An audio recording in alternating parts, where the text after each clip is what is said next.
I can first of all tell you it's the newest product from Meyer Sound that we're showing here on the booth at Pro Light and Sound.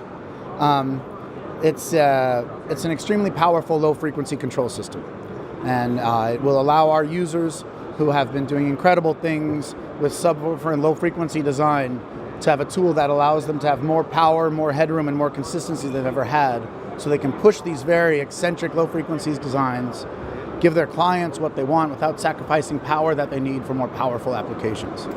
So it's a new tool.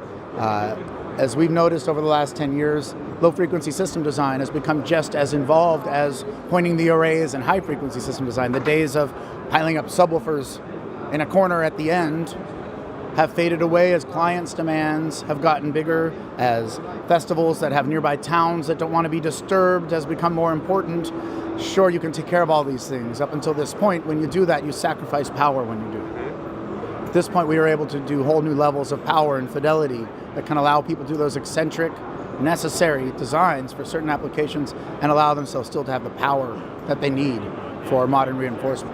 You've mentioned that it's a low-frequency cabinet, let's call it like that, and why don't you call it a subwoofer? Well, a subwoofer generally has a connotation to a certain tone. People enjoy certain subwoofers because they give them a tone that they want, an added effect, if you will.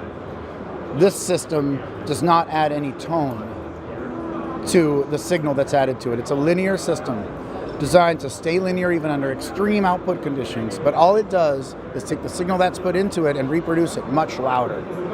It's not going to add a tone. In other words, if someone had a particular sub that they loved the sound of that sub, this system is not going to give them that sound. The system is going to only reproduce what goes in much louder. But in the digital age, where there's so much more power at front of house, and in studios, and all these plugins, and all of this money being spent on doing really cool control of tones of every instrument, we feel that the industry doesn't need a system after that to once again change the tone. And since this system is the most linear low-frequency thing that we've ever done, we're able to do whole new levels of power. Calling it a subwoofer kind of brings it back into this thing of, well, it's a sub, you just pile them up. This is something that we design with. It's a tool, and it goes along with MAP and our extensive technical resources and our processing to create whole new levels of what can happen in low frequency and low frequency control. So it's not very exciting for us to call it a subwoofer and batch it in with a bunch of things that would almost give it a meaning that it doesn't do. It's not going to be your tone. It's just going to be your power and your consistency and your control. Okay, so if you were to sum up, what's generally new about this product, and what is the target group you are willing to sell it to?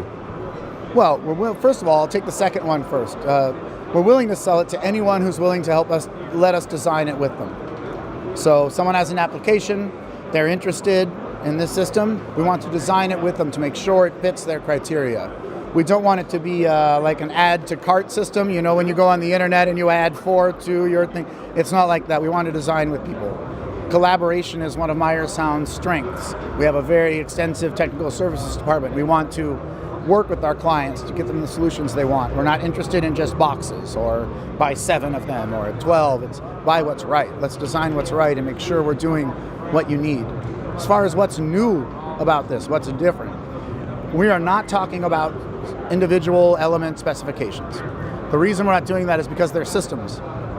And in the world today, manufacturer to manufacturer, specs aren't regulated the same way. It's very hard to tell from pieces of paper what something does or doesn't do. We want to prove what the system does. And the way that we're able to achieve what we're talking about is with whole new levels of power.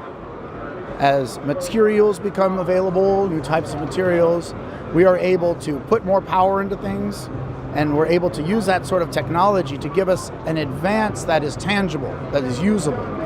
Sometimes technology is just new technology. It might look fancy or something, but it might not actually help your day-to-day work or your achievements. Honestly, in PA applications, like this sort of system is mainly designed for, right? It's for PA, it's for rental applications or large install applications. For these sort of things, what matters is how reliable is it? How much in demand is it? How fast is it to use? How good does it sound? These are the things that technology needs to apply to.